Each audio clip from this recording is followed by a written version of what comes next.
When Jake Reeves, a grieving police officer, swept Emma Harper off her feet, she believed she had finally found stability after years of struggle.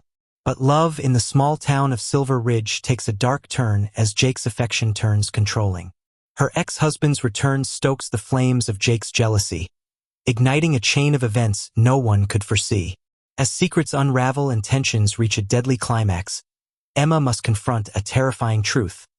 The man she trusted to protect her is the one she needs protection from. Can she escape his grasp before it's too late? Before we continue, friends, I kindly ask you to subscribe to my channel. It only takes a second for you, but for me, it's an extra motivation to keep creating videos. I'd also really appreciate a comment. Thank you for your support, and now let's continue with the story. The soft hum of life in Silver Ridge was a comfort Emma Harper had grown to depend on. The mornings brought the steady rhythm of her routine, preparing her 2 children for school, the familiar hiss of the coffee machine, and the predictable commute to her job at the town's small hospital. It wasn't glamorous, but it was hers. Emma had spent the last 3 years piecing her life back together after her marriage had crumbled under the weight of resentment and unspoken grievances. Her ex-husband, Tom, had vanished from their lives, leaving her to carry the burdens of motherhood alone. She'd learned to live with the silence he left behind, even if it sometimes weighed heavier than his presence ever had. It was on a warm spring afternoon that her quiet existence took an unexpected turn. The playground was alive with laughter, the metallic creak of swings, and the occasional bark of a nearby dog. Emma sat on a bench, her work scrubs a little wrinkled from a long shift. She sipped from a water bottle, keeping a watchful eye on her 7-year-old son, Liam, who was chasing his little sister, Sophie, around the monkey bars. Their laughter echoed across the park, a balm to her tired spirit. Then came the scream, a sharp, piercing cry that shattered the calm. Emma shot up, heart racing, as Liam stumbled to the ground, clutching his arm. Before she could reach him, another figure was already at his side. A tall man in a navy blue uniform crouched beside Liam, his voice calm and reassuring. "You're okay, buddy. Let me take a look." His voice was deep but gentle, his hands steady as he examined Liam's arm. Emma hurried over, her motherly instincts kicking in, but something about the officer's presence kept her from panicking. She began, but the man interrupted with a kind smile. "Just a sprain, I think. I'll grab some ice from my car. Stay with him." Emma nodded, her attention shifting back to Liam, who whimpered but seemed to calm under the officer's care. Minutes later, the man returned with a cold pack and a small first aid kit. "I'm Officer Jake Reeves," he said, glancing at Emma as he handed her the ice pack. "You're his mom, I'm guessing?" Emma nodded, feeling a strange mix of gratitude and curiosity. "Yes, thank you. I'm Emma Harper. I don't know what I would have done if you hadn't been here." Jake gave her a small, self-deprecating shrug. "Just doing my job, ma'am." She noticed the warmth in his eyes, a kindness that seemed out of place for someone who wore a badge. As he helped Liam to his feet and reassured Sophie, who was still wide-eyed with worry, Emma couldn't help but feel a tug of admiration. He wasn't just efficient, he cared. Over the next few weeks, Emma found herself running into Jake more often. At the grocery store, where he helped her carry a heavy bag to her car. At the hospital, where he stopped by to check on a case involving an injured neighbor. Each encounter left her smiling. The heaviness of her usual routine momentarily lifted. It wasn't until Jake asked her to coffee one evening, standing under the golden light of the street lamp outside her home, that she realized how much she'd started to look forward to seeing him. Their first date was easy, natural. Jake shared stories of his years in law enforcement, peppering them with humor that made Emma laugh in a way she hadn't in years. He talked about his late wife, his voice tinged with a sorrow that still lingered but didn't define him. Emma opened up about her struggles as a single mother, and for the first time in a long time, she felt understood. By their third date, Jake had met her children. He brought Sophie a stuffed bear and showed Liam how to properly throw a curveball in their backyard. Watching him, Emma felt a warmth she hadn't realized she'd been missing. For the first time in years, she allowed herself to imagine a future that wasn't lonely. But as the weeks turned into months, a subtle shift began to take place. Jake's protectiveness, once endearing, started to feel like something else. It started with little things, checking in too often, asking about her schedule in a way that felt less like curiosity and more like monitoring.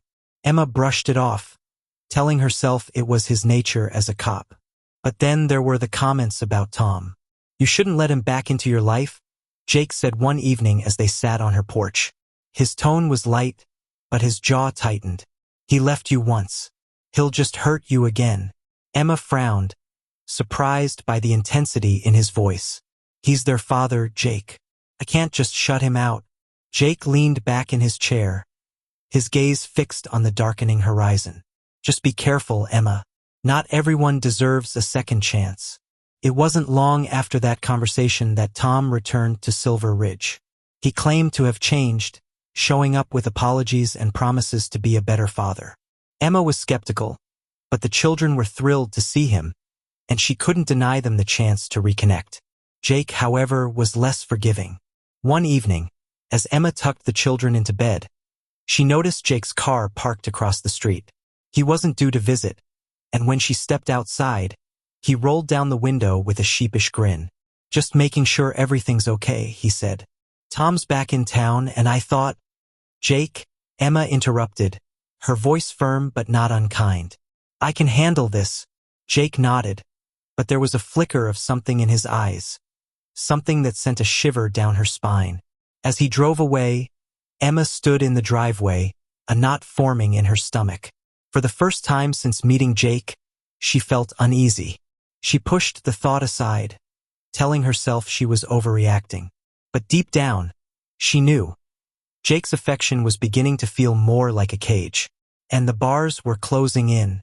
Emma's days were becoming a blur of nerves and half-finished thoughts, each moment undercut by the feeling that her life was no longer entirely her own. The anonymous email hadn't just planted seeds of doubt. It had opened a floodgate. The report she'd read wasn't just a warning. It was a glimpse into a life she couldn't ignore, one uncomfortably close to her own. The woman who filed the restraining order had described a whirlwind romance with Jake that turned sinister in small, insidious ways. Late-night knocks on her door, mysterious changes to her phone settings, and unrelenting questions about her whereabouts had escalated into full-blown harassment when she tried to leave him. Emma had read the details with mounting dread. Jake had shown up at the woman's workplace, tampered with her car, and even contacted her family to spread lies about her character. The accusations mirrored the slow unraveling of Emma's own life. That night, as Sophie and Liam slept, Emma double-checked the locks on her doors and windows, her mind racing. She grabbed her phone, determined to do something, anything. But the moment she opened her inbox, her stomach dropped. Several of her emails were missing, including the one with the police report. Her fingers trembled as she scrolled frantically, hoping it had been a mistake, but they were gone. All of them. A sickening realization settled over her. Jake must have accessed her phone. She thought back to the times he'd taken it, seemingly casually, when he'd offered to charge it for her, or when he'd, accidentally, picked it up instead of his own. Her breath quickened as she tried to figure out what else he might have done. Pulling open a drawer, she grabbed her car keys and rushed to the garage. Kneeling by the driver's seat, she searched the undercarriage, the wheel wells, and finally, the console. There it was, a small black box taped beneath the dashboard. A GPS tracker. Emma backed away as if the car itself had turned against her, her heart pounding in her ears. Jake wasn't just possessive. He was watching her every move. The next morning, Emma confronted Tom at a diner on the edge of town. His jaw tightened when she slid the GPS tracker across the table. "I told you he wasn't right," he said, his voice low but firm. "This isn't just about you, Emma. He's dangerous."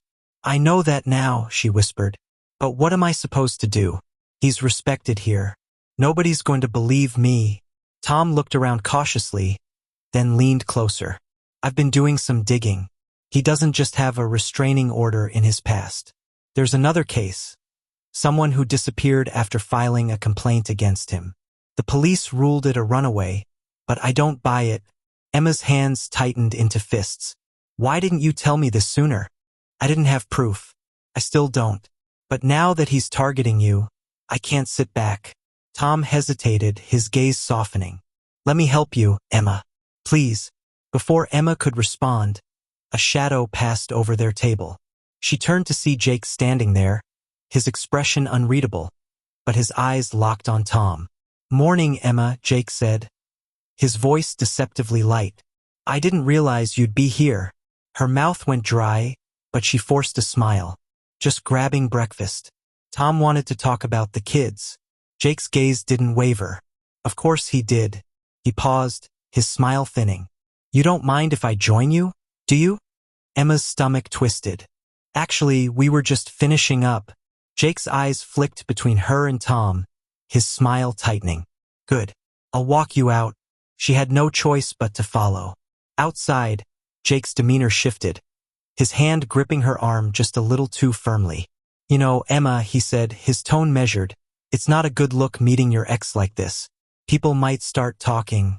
Emma yanked her arm free, her voice steady despite the storm inside her. It's about the kids, Jake. That's all. His smile returned, but it didn't reach his eyes. Of course, I just don't want you getting hurt.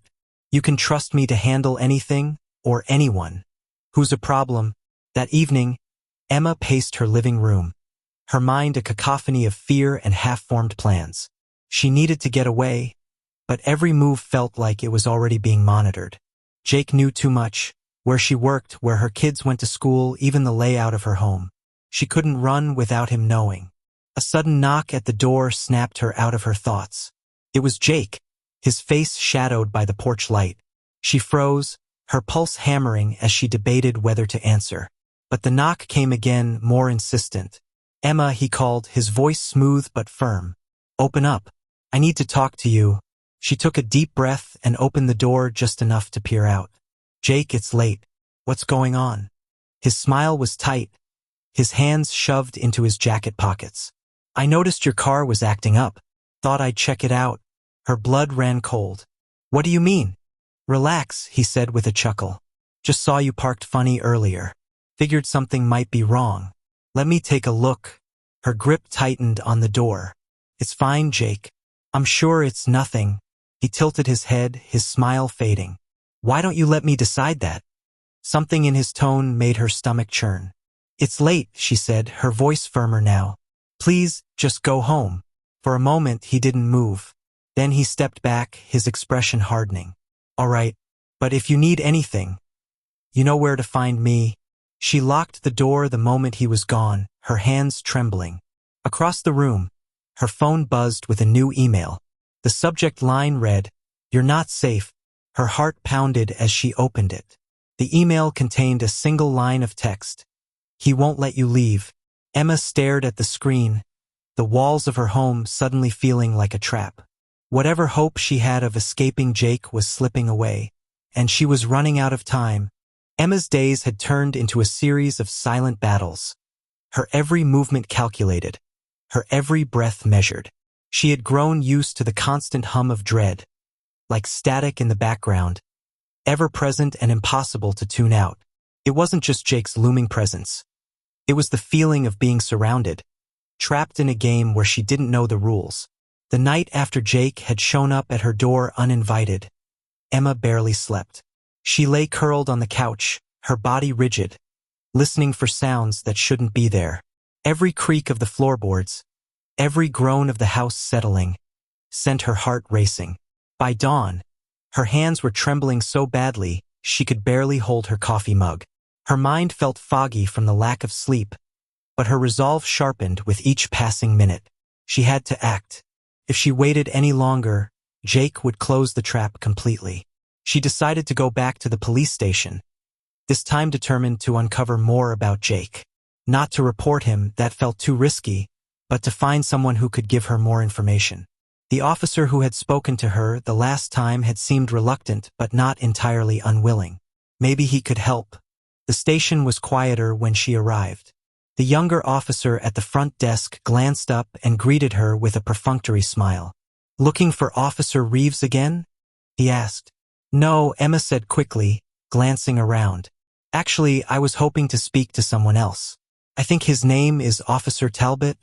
The young man hesitated, then nodded. I'll get him for you. One moment. Emma waited, her fingers tapping nervously against her leg. When Talbot appeared, his expression was wary but not unkind. He gestured for her to follow him to a quiet corner of the station. Didn't expect to see you again so soon, he said, crossing his arms. Is this about Jake? Emma nodded, lowering her voice. I think he's dangerous. I need to know more about him. Is there anything in his record that I should know? Talbot glanced around, his body tense. I can't share official records, but between you and me, Jake's had issues before. Not here, but in his last department. There was an internal investigation, harassment complaints. They cleared him officially, but a lot of people didn't buy it. They transferred him here quietly. Fresh start. Emma's stomach churned. Why would they transfer him instead of firing him? Talbot shrugged, his expression grim. He's good at what he does. Too good. The kind of guy you want in a tight spot. But sometimes, guys like that don't know where the line is. The words hit Emma like a slap. If you know he's a problem, why hasn't anyone done anything? Talbot leaned closer, his voice dropping. You have to understand, Reeves is untouchable here. The brass love him, the community sees him as a hero, and anyone who tries to go against him, well, it doesn't usually end well. You need to be careful. Can you help me? Emma asked, her voice trembling. If I needed to leave, could you help? Talbot hesitated, then nodded once. If it comes to that, I'll do what I can. But you need to move fast. Emma left the station feeling a flicker of hope, but it was quickly snuffed out when she returned home and found her driveway empty. Her car was gone.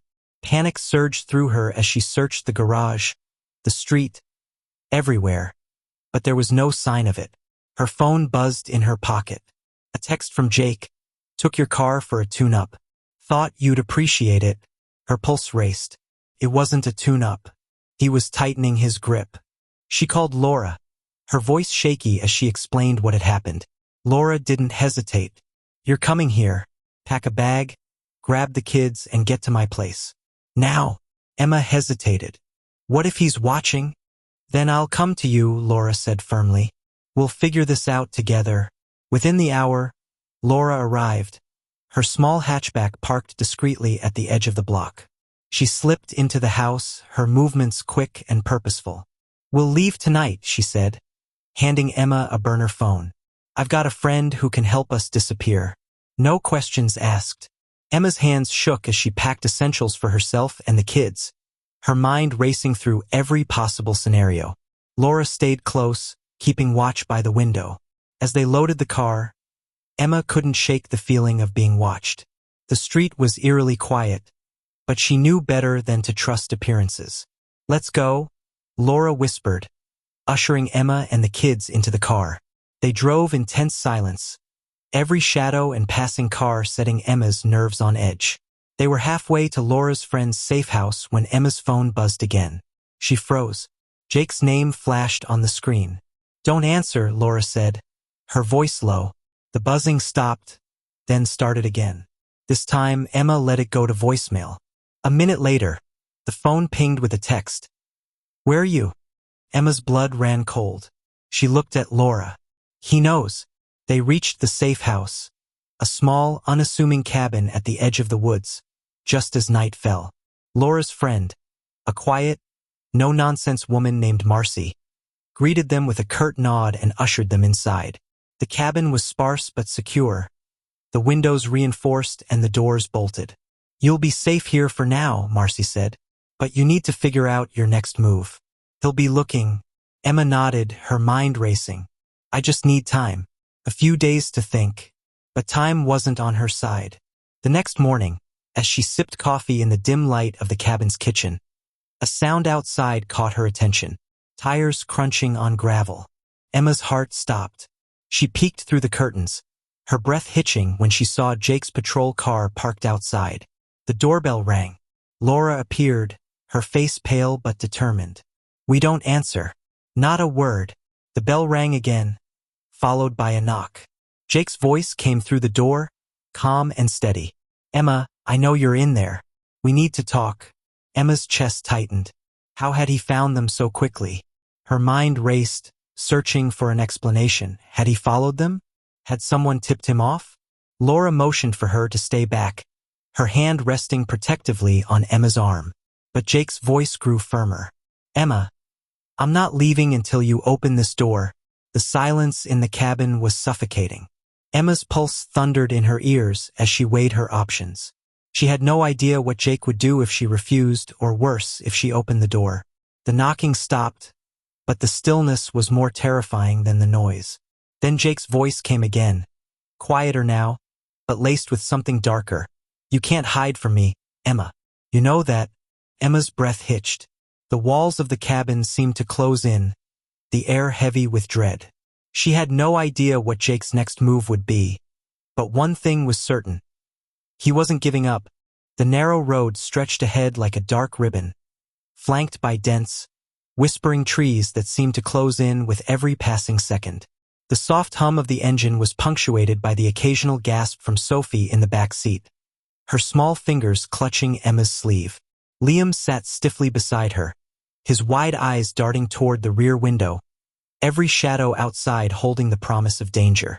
Emma's own breaths came shallow and fast, her grip on Sophie tightening with every glance at the headlights closing in behind them. The car jolted slightly as Laura pressed harder on the gas, her knuckles white against the steering wheel. Stay calm, Laura said, her voice a forced monotone, though her darting eyes betrayed her nerves. We've got this. But Emma wasn't sure they did. The headlights behind them weren't just random. They had followed, matched every turn, every speed adjustment. And now they were gaining. She didn't need to see Jake's face to know it was him. Mom, Liam whispered, his voice trembling. What's happening? Just a bumpy road.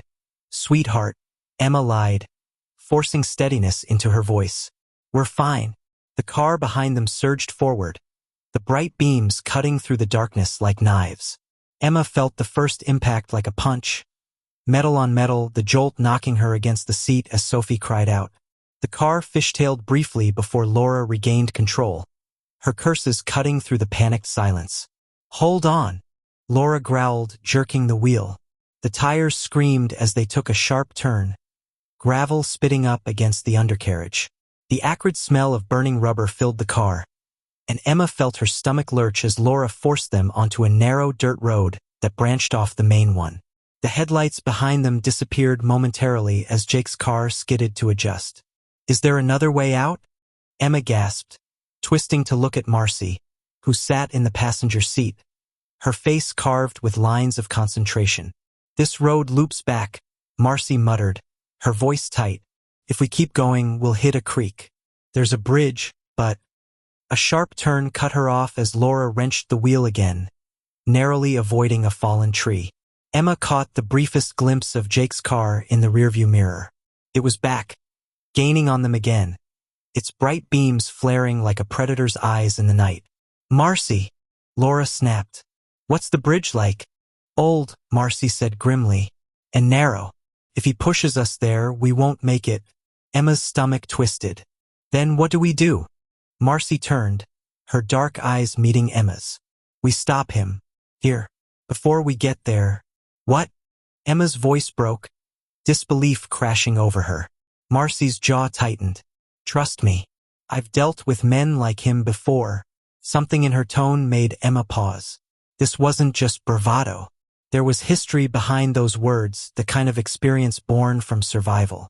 Marcy had seen this kind of danger before, and lived to tell the tale. The next bump came harder, slamming Emma back into her seat and sending Liam and Sophie into terrified shrieks. The rearview mirror caught the outline of Jake's face.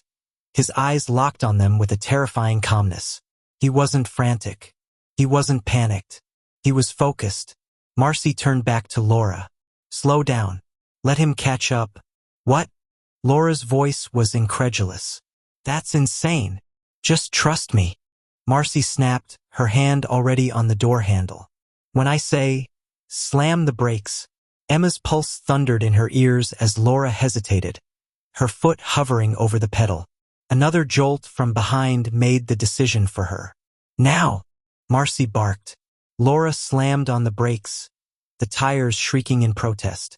Emma braced herself, her heart leaping into her throat as Jake's car surged forward, unable to adjust in time. The impact was deafening, metal crunching against metal as his car struck them, then veered sharply to the side, its tires screeching on the loose dirt.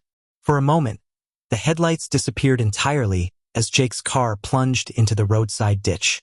"Go, go, go!" Laura shouted, slamming the gas pedal down again. The car lurched forward, but Marcy wasn't sitting. Before Emma could process what was happening, she was out of the car, running back toward Jake's vehicle with a crowbar in hand. "Marcy!" Emma screamed, panic and disbelief crashing over her. "What are you doing?" But Marcy didn't answer. She reached Jake's car just as the driver's door opened. Jake stepped out, his movements eerily calm despite the crash. His shadow loomed in the headlights, and for a brief second, Emma could see his face. Cut, bloodied, but smiling. Terrible, knowing smile. "You think this is going to stop me?" Jake growled, his voice low but full of menace. Marcy didn't flinch. "You're not leaving here." Jake stepped closer, his hands raised as if to calm her. "Marcy, let's be reasonable. You don't want to do this." Marcy swung the crowbar, narrowly missing his head as Jake dodged with surprising speed. He lunged, grabbing her wrist, and the two grappled in the dirt, their shadows writhing against the trees like specters. "Mom!" Liam's voice pulled Emma's attention back to the car, where Laura was screaming for Marcy to return. Sophie clung to Emma, sobbing, her little hands clutching desperately at her shirt. "Marcy!" Emma cried, her voice cracking. But Marcy didn't stop. With a feral cry, she slammed her knee into Jake's side, breaking free from his grip. She raised the crowbar again, but Jake was faster this time. He twisted, wrenching it from her hands and throwing her to the ground. The moment stretched, agonizingly slow, as Jake turned his gaze back to the car. Emma felt her blood run cold as his eyes locked on hers through the windshield. He started toward them, his movements deliberate, unstoppable. "Drive!" Marcy shouted from the ground, her voice hoarse. "Go!" Laura didn't hesitate this time. The car roared to life, tires spitting gravel as they sped forward.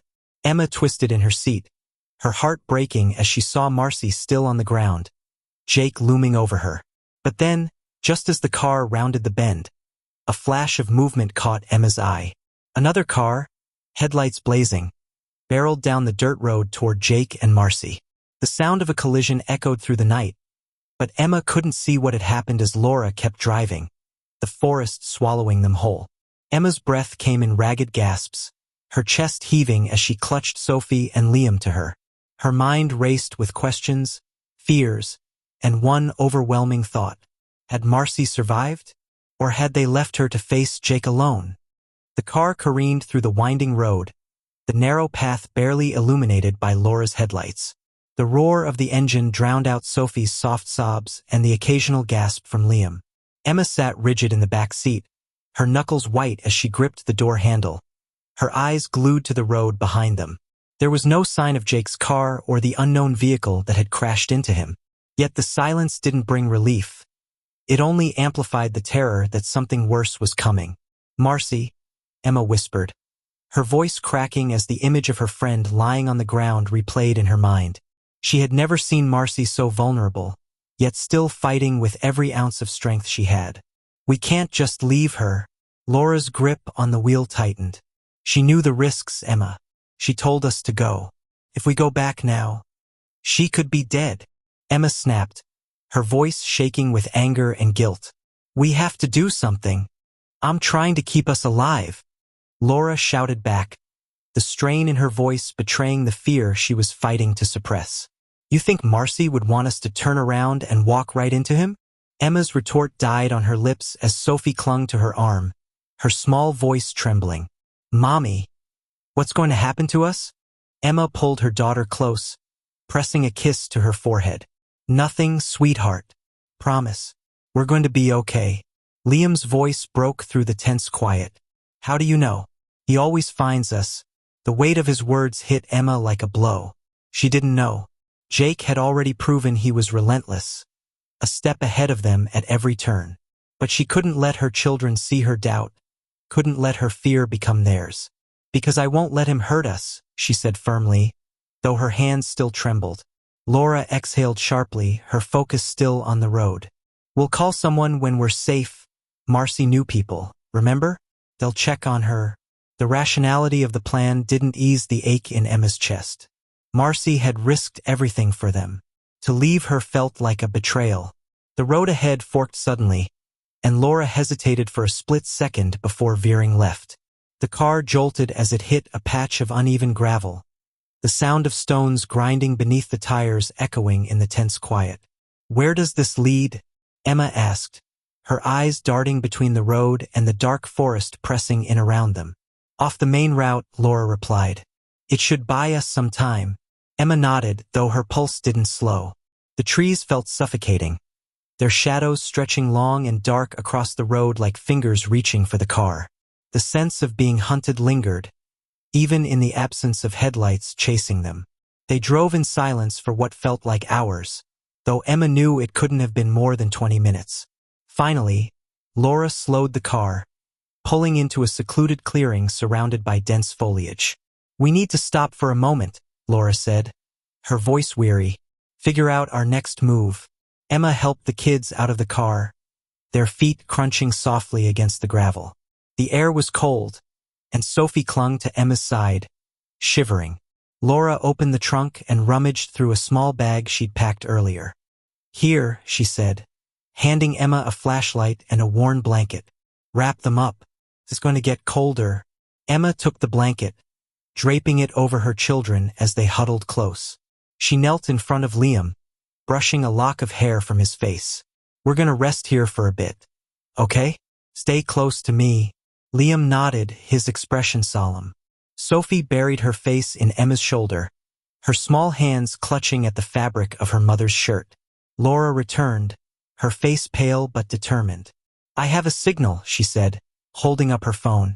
"I'm going to call Marcy's contact." Emma's heart leapt. "Do you think they can help?" "If they're anything like Marcy, yes," Laura said. "But we need to stay quiet. He could be anywhere." Emma nodded, glancing at the dense woods around them. Every rustle of leaves, every snap of a branch, felt like a harbinger of Jake's approach. The tension was unbearable. Laura stepped a few paces away to make the call, her voice low and hurried. Emma strained to hear, but the words blurred into static as her attention was drawn elsewhere. A faint sound in the distance. It was rhythmic, deliberate. Footsteps. Her blood ran cold. She turned toward the sound, her heart pounding as she scanned the darkness. The flashlight beam shook in her hand as she aimed it toward the trees. "Laura," she hissed, her voice barely audible. "Do you hear that?" Laura froze mid-sentence, her eyes narrowing as she tilted her head toward the woods. The footsteps grew louder, accompanied by the unmistakable crunch of leaves underfoot. Emma's mind raced. Couldn't be Jake. They had put so much distance between them. But as the sound drew closer, the silhouette of a figure emerged, moving slowly but purposefully through the trees. "Get the kids in the car," Laura said, her voice a sharp whisper. Emma grabbed Sophie and Liam, urging them toward the car. Her fingers fumbled with the door handle, her breath coming in short, shallow gasps. The figure stepped into the clearing, illuminated by the faint moonlight. Emma froze as recognition slammed into her like a wave. It was Marcy. Her clothes were torn, her face bruised and streaked with dirt. But she was standing, her expression grim and her eyes blazing with determination. "Marcy!" Emma cried, relief flooding her voice. Marcy raised a hand to stop her, her breathing labored. "Not so loud," she rasped. "He's close." The relief in Emma's chest turned to ice. "How did you get away?" Marcy's eyes flickered with something unreadable, a mix of defiance and fear. That other car. It wasn't one of his. It hit him hard enough to slow him down, but not for long. "Who was it?" Laura asked, stepping closer. Marcy hesitated, her gaze darting between them. "Someone who's been watching him. I don't know who, but they didn't stick around to talk. Emma's mind raced, trying to piece together the new information. Someone else was tracking Jake? The idea should have been reassuring, but instead, it felt like another layer of danger. "We have to move," Marcy continued. "He'll be on us soon, and whoever's following him, I don't trust them either." Laura nodded, already moving toward the driver's seat. "Let's go." As they piled back into the car, Emma couldn't shake the feeling that their situation had become even more precarious. Jake wasn't the only threat now, and the thought of an unknown player in their already deadly game left her stomach in knots. As the car roared to life and they sped away from the clearing, Emma glanced back at Marcy, who sat in the passenger seat, her hand clutching the crowbar she'd retrieved from Jake's car. Her knuckles were white, her jaw clenched. She looked ready for a fight, but Emma couldn't help but notice the faint tremor in her hand. For the first time, Emma allowed herself to wonder if escape was even possible, or if they were all just running in circles, doomed to be caught no matter how far they went. The car sped through the night, its headlights slicing through the thick veil of darkness. Every turn felt sharper, every mile longer, as Emma clung to the edges of her seat. The children were silent now, huddled together in the back, their wide eyes reflecting the fear Emma felt but couldn't voice. Marcy sat in the passenger seat, her bruised face set in grim determination. The crowbar she'd retrieved rested across her lap, her hand gripping it tightly. Laura drove like someone on the edge of exhaustion, her focus razor-sharp despite the toll of the night. "He's not far," Marcy muttered, her voice hoarse. "He'll catch up." Emma's stomach twisted. "You're sure?" Marcy nodded. "He's relentless. And if someone else is tracking him..." She paused, glancing at Laura. "We can't afford to trust anyone right now." Laura's jaw tightened. "We need a plan. Somewhere to stop and end this. Running isn't working." Emma's heart sank. "What are you suggesting?" Marcy turned to her, her eyes dark and unwavering. "We draw him out, make him come to us, and then we finish this." Emma's pulse quickened. "You mean, fight him? Do you see another option?" Marcy snapped, her voice rising. "He'll never stop, Emma. Not until he has you. Or worse." Emma stared at her, torn between the weight of her words and the panic clawing at her chest. She looked back at her children, huddled together under the blanket. Their fear was palpable, and it strengthened her resolve. She couldn't keep running, not forever. "Where?" Laura asked, her voice calm but tight. "Where do we stop him?" Marcy pointed ahead. "There's an abandoned mill a few miles from here. Remote. No one will hear us." Emma's breath caught. The idea of willingly walking into a confrontation with Jake was terrifying. But deep down, she knew Marcy was right. If they didn't face him now, they'd never escape. The mill loomed ahead like a ghostly sentinel, its silhouette jagged against the moonlit sky. The place reeked of decay, rotting wood, rusted metal, and years of neglect. Laura parked the car behind an overgrown thicket, killing the engine as the night fell eerily silent. Emma helped the children out, her hands trembling as she guided them toward the mill's shadowy interior. The air inside was damp and cold, filled with the faint, acrid smell of oil. The sound of their footsteps echoed off the walls, a stark reminder of how exposed they were. "Stay here," Emma whispered to Liam and Sophie, crouching down to meet their eyes. "No matter what happens, you stay hidden. Understand?" Liam nodded solemnly, his small hand gripping Sophie's. "We'll stay." Emma pressed a kiss to their foreheads, her heart breaking at the fear etched into their faces. She turned back to Marcy and Laura, who were already moving deeper into the mill, scouting the space. "Upstairs," Marcy said, motioning to a rickety staircase. "It's the best vantage point. We'll see him coming." Laura hesitated. "And what if he doesn't come alone?" Marcy's lips pressed into a thin line. "Then we improvise." Emma followed them up the stairs, each step creaking ominously underfoot. The upper level was little more than a platform overlooking the open space below, scattered with old machinery and piles of debris. It was a perfect trap, for better or worse. "We wait here," Marcy said, positioning herself near a rusted railing. She gripped the crowbar like a lifeline, her eyes scanning the darkness outside. The minutes dragged into an eternity. The night was eerily quiet, every sound amplified. The faint rustle of wind through broken windows, the distant hoot of an owl. Emma felt her nerves fraying with every passing second. She could barely breathe, her chest tight with anticipation. Then came the sound they'd been dreading, the crunch of gravel under tires. Emma froze, her heart pounding as headlights appeared in the distance, bouncing along the uneven road. The car slowed as it approached the mill, its beams cutting through the darkness like a predator's gaze. "It's him," Marcy muttered, her grip on the crowbar tightening. Jake stepped out of the car, his movements deliberate and calm. He didn't call out, didn't demand they show themselves. He simply stood there, his figure backlit by the headlights, his presence exuding quiet menace. "What's he waiting for?" Laura whispered, her voice barely audible. Marcy didn't answer. Her eyes were locked on Jake, her body coiled like a spring. Then, another sound broke the silence. A second set of tires on gravel. A second car. Emma's breath caught as the new vehicle pulled up beside Jake's. The door opened, and a man stepped out, his figure unfamiliar but no less imposing. He exchanged a few words with Jake, their conversation too low to hear. "Who the hell is that?" Laura hissed. Marcy's expression darkened. "It doesn't matter. We stick to the plan." But Emma's gut told her otherwise. Whoever the man was, he wasn't an ally. And now, their already fragile plan felt impossibly thin. Jake and the man began moving toward the mill, their footsteps deliberate. Emma's pulse thundered in her ears as she crouched lower, her eyes darting to Marcy and Laura. They exchanged a tense glance before Marcy gestured for silence. The men entered the mill, their silhouettes sharp against the faint moonlight streaming through broken windows. Jake's voice carried through the space, calm and unervingly cheerful. "Emma," he called, his tone almost sing-song. "I know you're here. You can come out now. No need to make this difficult." Emma's hands clenched into fists, her breath coming in shallow gasps.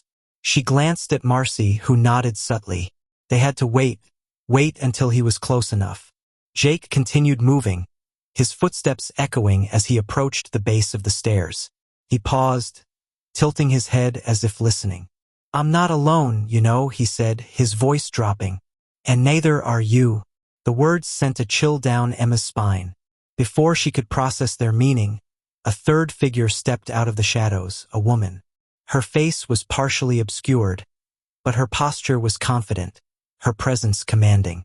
Marcy's eyes narrowed. "Who the hell is that?" The woman spoke, her voice calm but edged with authority.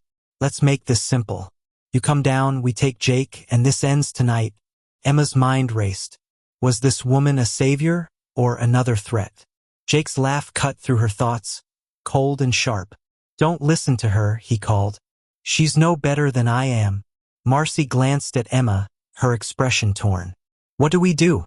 Emma's heart pounded as she looked at the children hidden below, then back at the figures below. The choice was impossible, trust a stranger or face Jake head-on. But they had to decide. And they had to decide now. The mill was a cacophony of sound. The creak of rusted metal, the echo of footsteps on decayed wooden floors, and the sharp intake of Emma's breath as Jake's shadow grew larger beneath them. She crouched low on the platform, her hands gripping the splintered railing so tightly that her nails dug into the wood. Her chest tightened as Jake's calm, deliberate voice called out again. "Emma," he said, his tone a mockery of tenderness. "You don't have to hide. You know this only ends one way. Come down and we'll talk." Every muscle in her body tensed. She glanced at Marcy, who was clutching the crowbar so tightly her knuckles turned white. Beside them, Laura knelt, gripping an old, rusted wrench she'd picked up from the floor. Their eyes met, a silent exchange passing between them. "We stand together." Below, the FBI agent stood her ground, her gun trained on Jake. The beam of a flashlight flickered across her face, revealing a hard, focused expression that betrayed no fear. "Jake Reeves," she said, her voice sharp and controlled. "You're under federal investigation. You've got nowhere to go. Surrender now, and we can end this peacefully." Jake turned to her, his lips curling into a thin smile. "You must be Agent Keller," he said, his tone almost amused. "I've heard about you. Always cleaning up other people's messes." Emma's brow furrowed. There was something in his tone, a familiarity that set her teeth on edge. Keller didn't flinch. "This isn't a conversation, Jake," Keller said, taking a measured step forward. "You're done. Don't make this worse." Jake laughed, the sound cold and jagged. "Worse? You've already lost control of this, haven't you? You don't even know the half of what's happening here." Before Keller could respond, Jake moved. He was fast, lunging toward her like a striking snake. Keller fired, the sound deafening in the hollow space, but Jake twisted, the bullet grazing his shoulder instead of stopping him. He grabbed her arm, twisting it with brutal precision. The gun clattered to the ground. "Stop!" Emma screamed, her voice breaking. Jake's head snapped up, his eyes locking onto hers. For a moment, the noise and chaos fell away. His lips curled into a chilling smile. "There you are." Marcy didn't hesitate. With a guttural yell, she leapt from the platform, the crowbar raised high.